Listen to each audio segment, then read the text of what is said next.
जाबे तै बता दे रे।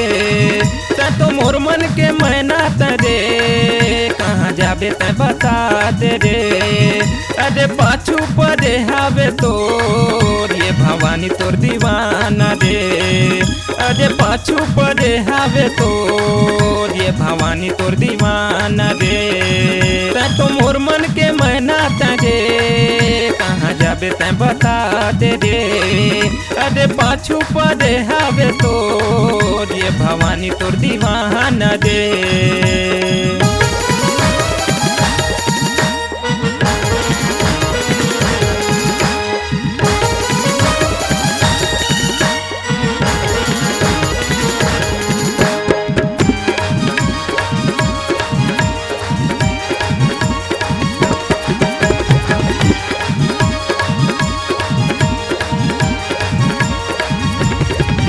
अरे साजे संवर के तोरे अंगना में निकलथस कौन तोर दीवाना लते टाटा बाय बाय करथस। अरे साजे संवर के तोरे अंगना में निकलथस कौन तोर दीवाना लते टाटा बाय बाय करथस। ये तोर मुड़ मुड़ के देखना मारे भाजा अंकुश मोहा के रे।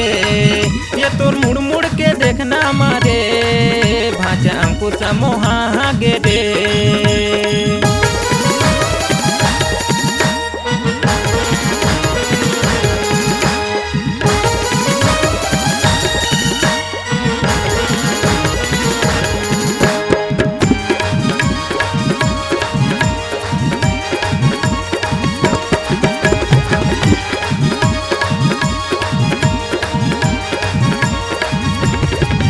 अरे राम नामी बाय सुन ले होई तोरे शादी शादी तोरे होई से रानी हो गे मोर बर्बादी। अरे राम नामी बाय सुन ले होई तोरे शादी शादी तोरे होई से रानी हो गे मोर बर्बादी। ये तोर झुल झुल के रेंगना मारे भाचा राहुल मोहा गे रे।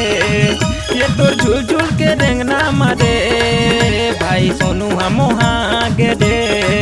ता तो मोर मन के मैना तरे कहाँ जाबे तै बता दे रे। अरे पाछू पड़े हावे तोर भाचा हेमंत तोर दीवाना रे। तै तो मोर मन के मैना तरे कहाँ जाबे तै बता दे रे। अरे पाछू पड़े हावे तोर ये भवानी तोर दीवाना रे। तै तो मोर मन के मैना तरे कहाँ जाबे तै बता दे रे। अरे पाछू पड़े हावे तोर ये भवानी तोर दीवाना रे। है Ram music presents digital audio recording studio Masturi जिला बिलासपुर छत्तीसगढ़।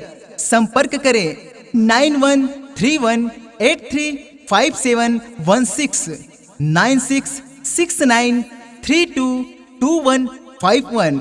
नए नए गाने एवं वीडियो देखने के लिए हमारे YouTube चैनल राम म्यूजिक को लाइक शेयर सब्सक्राइब और साथ में बेल आइकन को दबाना न भूले ताकि हमारे नए वीडियो और गाने आप तक जल्द से जल्द पहुंचे।